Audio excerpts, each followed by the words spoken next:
dilakukan baik oleh partai pengusung Pak Ganjar Mahfud termasuk oleh PDI Perjuangan sendiri. Jadi mungkin ada pertanyaan, dipersilakan. Boleh langsung isu politik ya Mas? Boleh. Nah, kemarin ini kan Golkar menepis nih Mas ucapan Mas Hasto yang mengatakan bahwa PDIP itu Golkar itu menekan PDIP untuk dalam kursi ketua DPR gitu. Nah ini ditepis oleh Golkar. Mungkin bisa dijelaskan Mas Hasto bukti-bukti tekanan itu seperti apa sih yang dilakukan oleh Golkar gitu? Ya alhamdulillah kalau sudah dibantah bahwa tidak ada upaya untuk merubah undang-undang MD3 dari Golkar, sehingga bantahan kami maknakan dalam konteks seperti itu. Karena memang di dalam demokrasi yang matang seharusnya undang-undang terkait dengan hasil pemilu, di mana MD3 itu merupakan cermin hasil pemilu, di mana apa yang disuarakan rakyat yang menempatkan PDI Perjuangan sebagai pemenang pemilu, bahkan kursi yang diperoleh tingkat kabupaten kota mengalami kenaikan, ini harus nafas untuk menjadi ketua DPR RI. Demikian pula di daerah-daerah, di mana daerah di mana PDI menang, yaitu menjadi ketua DPRD.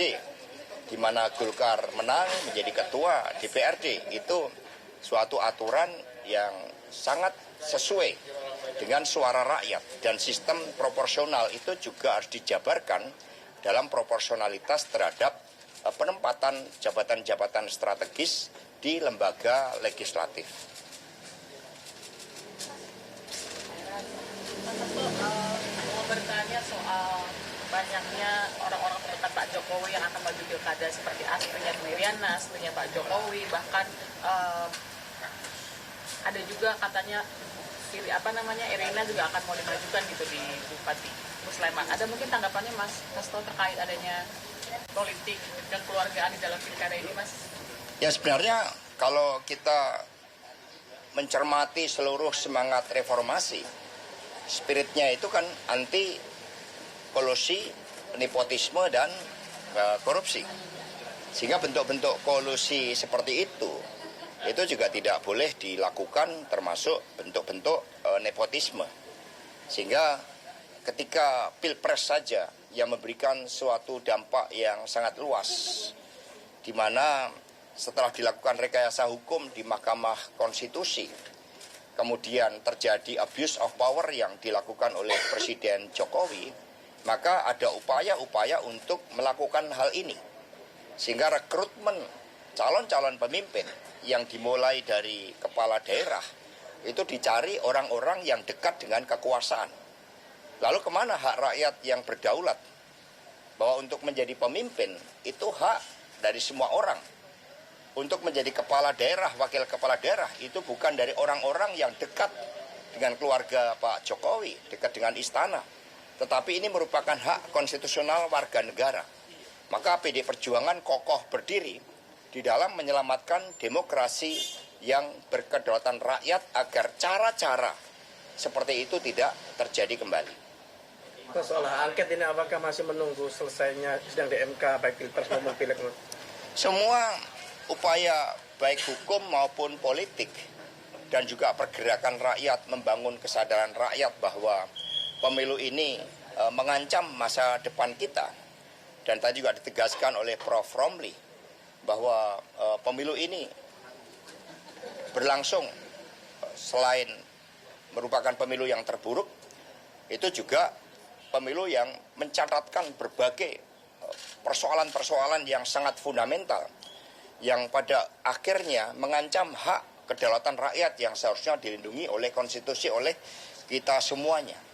Karena itulah opsi-opsi untuk melakukan proses hukum, termasuk proses politik yang ada di DPR, juga di daerah-daerah, itu akan dilakukan oleh PDI Perjuangan bersama dengan partai pengusung Pak Ganjar Mahfud. Ini dalam rangka menjaga suara rakyat tersebut. Sehingga hak angket ini juga tidak hanya dilakukan di tingkat pusat.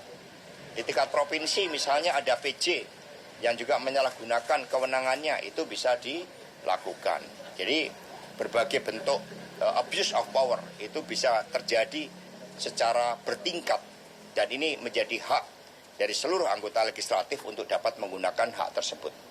Mas Hasto, kemarin Mas Gibran bilang makasih nih ke Mas Hasto karena Mas Hasto menyinggung bahwa pencalonan Gibran itu kami khilaf di PDIP. Nah, dibilang makasih nih sama Gibran, Mas Hasto paling oke katanya. Gimana Mas Hasto? Ya sebenarnya itu kan muncul dari wawancara saya ketika ditanya bagaimana prosesnya. Dan pada tanggal 2 Mei ketika kami melakukan klarifikasi terhadap Mas Gibran, apakah mau maju atau tidak sebagai calon wali kota, calon wakil presiden, maaf. Lalu Mas Gibran menegaskan di depan saya dan Pak Komar bahwa tidak akan berproses ke sana. Karena lahir dan dibesarkan di PDI Perjuangan dan kemudian tahu bahwa bapak saya tahun depan akan habis, kalau saya tidak berlabuh ke PDI, saya kemana lagi? Nah ini suatu kebohongan yang ternyata pada bulan Oktober terbukti. Bagaimana 25 Oktober yang bersangkutan kemudian didaftarkan sebagai calon wakil presiden. Kemudian ketika pada awal Agustus di dalam rapat konsolidasi seluruh kepala daerah, Ibu Megawati Soekarno Putri juga bertanya hal yang sama. Dan dijawab di hadapan seluruh kepala daerah bahwa Mas Gibran tidak akan maju. Karena ini penting. Jawaban kader PDI Perjuangan dengan kejujuran ini sangat penting sebagai suatu instrumen pengambilan keputusan bagi PDI Perjuangan. Dan ternyata segala sesuatunya, kebohongan pun itu menjadi bagian dari strategi. Kalau berdasarkan dokumen yang kami kumpulkan, keterangan-keterangan yang kami kumpulkan, ternyata pada akhir April keluarga Pak Jokowi sudah memutuskan bahwa Mas Gibran akan menjadi calon wakil presiden. Nah, kalau ini kemudian prosesnya berjalan normal, demokratis, itu mungkin rakyat bisa melihat adanya kebenaran. Tapi inilah yang kemudian mendasari abuse of power dari penyelenggaraan kekuasaan negara, sumber-sumber daya negara, alat-alat negara. Inilah yang dipersoalkan oleh PDI Perjuangan. Kalau berkhianat kepada partai, itu sudah biasa sebagai bagian dari dinamika organisasi partai. Tetapi ketika berkhianat kepada konstitusi, kepada demokrasi yang berkeadilan rakyat, apalagi nilai-nilai kejujuran seorang pemimpin itu pun dikorbankan, maka ini menjadi suatu persoalan yang sangat serius bagi kita sebagai bangsa. Mas Hasto, terkait pilkada, PDIP Jatim bilang kalau sedang melobi Bu Hovifah untuk maju di Pilgub Jatim ini, sudah sejauh mana kira-kira prosesnya, Mas? Kemudian jadi pilkada kita lakukan suatu pemetaan secara menyeluruh tetapi detail setiap daerah. Jawa Timur, kemudian Jawa Tengah, Bali, dan seluruh wilayah Indonesia kami lakukan pemetaan. Karena beda ruang lingkupnya antara pilpres dengan pilkada. Nah, sehingga komunikasi politik memang dilakukan untuk menghasilkan calon-calon pemimpin yang terbaik, termasuk di Jawa Timur berkomunikasi dengan Mbak Khofifah. Apapun beliau seorang gubernur Jawa Timur. berarti berpeluang koalisi dengan Gerindra gitu, Mas, di pilkada. Kalau di dalam pilkada kerjasama dengan partai politik karena syaratnya adalah 20%, satu hal yang biasa dilakukan oleh partai. Dinamika politik di tingkat nasional dengan di tingkat provinsi dan kabupaten kota itu berbeda karena pilkada itu perspektifnya lebih ke lokal. Nah, sehingga kerjasama memang dimungkinkan ya dengan Gerindra, dengan Golkar, dengan P3, Perindo, Hanura. Karena jangan lupa P3, Perindo, Hanura juga banyak kursi di tingkat provinsi dan kabupaten kota. Mas, ini dari Ibu Ketum, Bu Mega udah ada arahan belum soal pilkada ini? Dari Ibu Ketua Umum sudah memberikan arahan, bahkan kita sudah menyusun jadwal-jadwal agenda-agenda strategis terkait dengan pilkada dalam waktu dekat setelah Lebaran.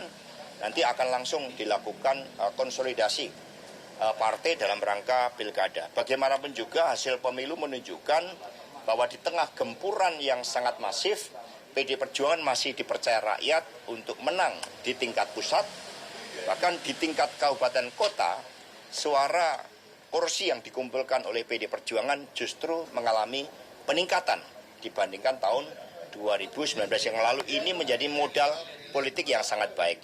Bahkan calon kepala daerah yang berasal dari internal PD Perjuangan yang incumbent itu ada setidaknya 171 yang siap untuk running kembali. Mas Hasto bisa diperjelas nggak Mas Hasto kemarin bilang bahwa pertumbuhan era Jokowi itu bawa beban utang yang besar, itu bisa diperjelas lagi? Itu dari para pakar ekonomi termasuk Pak Khatib Basri juga menyatakan hati-hati terhadap apa yang terjadi di Chile, Chilean paradox. Itu yang dicermati. PD Perjuangan terus mencermati perkembangan ekonomi nasional dan global.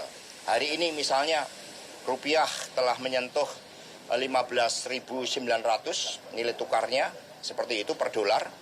Sehingga jangan sampai ini menciptakan suatu kepanikan. Bagaimanapun juga PD Perjuangan ini merah putih, PD Perjuangan ini patriotik.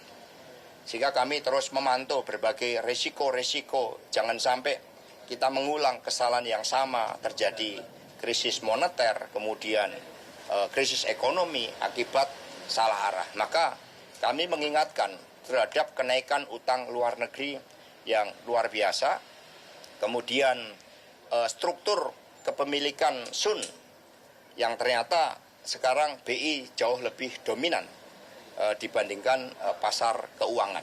Ini titik-titik kerawanan yang harus dimitigasi dengan sebaik-baiknya, belum inflasi akibat kenaikan harga-harga kebutuhan pokok rakyat. Bagaimanapun juga kepentingan rakyat, bangsa dan negara harus dikedepankan. Mas Hasto, terkait tanggapan Mas Gibran yang menyambut baik pertemuan Bu Mega dengan Pak Prabowo, terus persiapan untuk sidang MK besok kira-kira seperti apa nih Mas Hasto? Ya, untuk sidang MK sudah dipersiapkan dengan sebaik-baiknya. Bahkan kami kemarin itu mengadakan rapat secara khusus. Hari Sabtu dan Minggu kami gunakan untuk mempersiapkan sidang di MK, termasuk para pakar. Kami memberikan apresiasi terhadap seluruh gagasan para guru besar yang mengajukan diri untuk menjadi sahabat pengadilan. Dan kemudian ada para budayawan yang juga akan mengajukan hal yang sama. Kelompok-kelompok civil society, sehingga dukungan dari masyarakat itu semakin luas agar Mahkamah Konstitusi mengambil keputusan yang seadil-adilnya, dan kami percaya pada sikap kenegarawanan para hakim Mahkamah Konstitusi untuk berani mengambil terobosan hukum untuk menyelamatkan masa depan Indonesia, menyelamatkan demokrasi. Tentang pertemuan antara Pak Prabowo dan Ibu Mega dan Pak Prabowo, saya sudah berulang kali menyampaikan kepada pers bahwa tidak ada persoalan secara pribadi. Tapi skala prioritas saat ini bagi PD Perjuangan adalah melakukan berbagai upaya-upaya hukum dan politik, dan kemudian komunikasi tetap dilakukan dengan baik. Pak Hasto, ini selama PHPU berjalan kan juga Bu Ketua Umum belum tampil di publik gitu ya, membahas soal PHPU. Apakah sebelum Lebaran misalnya atau mungkin setelah Lebaran bakal tampil membahas PHPU Ketua Umum? Ya, udah diwakili. Para kuasa hukum sudah menyampaikan dengan baik. Pak Ganjar, Prof. Mahfud sudah menyampaikan pengantar di dalam sidang gugatan di Mahkamah Konstitusi dengan baik sesuai dengan apa yang menjadi arahan dari Ibu Megawati Soekarno Putri dan para ketua umum yang lain. Soal ajakan Partai Gerindra merangkul PDIP dan Pak Ganjar beberapa kali menegaskan bakal berada di luar pemerintahan ketika diajak atau PDIP. Sikap untuk berada di dalam ataupun di luar pemerintahan merupakan keputusan politik strategis. Sehingga itu akan dilakukan pembahasan secara khusus, tidak sekarang. Karena saat ini kami konsentrasi di Mahkamah Konstitusi dan juga berbagai upaya-upaya hukum yang akan dilakukan. So, ini tentang Gibran yang diibaratkan seperti supir truk itu maksudnya gimana? Saya tidak mengibaratkan seperti itu. Saya memberikan contoh ketika menyampaikan pembicaraan. Kebetulan ada persoalan yang sangat serius ketika di dekat pintu gerbang Tol Halim ada sopir truk yang usianya baru 17 tahun, belum punya SIM, dan kemudian mengalami krisis. Krisis yang pertama adalah ketika dia menyenggol kendaraan lain. Maka yang kedua, karena usianya belum cukup, di dalam menghadapi problematika itu langsung mengambil jalan pintas untuk mencoba lari. Maka dia gaspol. Dan kemudian malah menciptakan suatu kecelakaan beruntun. Artinya untuk sopir truk saja itu diperlukan suatu kedewasaan. Mengapa syarat-syarat pengambilan SIM itu juga melalui suatu ujian-ujian. Bukan SIM diberikan meskipun usianya belum cukup, lalu karena akses kekuasaan diberikan SIM. Ternyata untuk mengatasi konflik pun persoalan di lapangan diperlukan kedewasaan. Nah, apalagi untuk memimpin bangsa dan negara. Maka usia 40 tahun sebagai calon presiden dan wakil presiden itu merupakan suatu usia yang menunjukkan tingkat kematangan. Jadi kalau kasus di jalan raya aja menciptakan korban seperti ini, apalagi kalau persoalan-persoalan itu di tingkat nasional. Jangan-jangan nanti pas rapat kabinet misalnya, sekiranya proses ini tidak terbendung karena abuse of power, lebih asik naik sepeda. Ya, cukup. Terima kasih. Oh ya, sama-sama.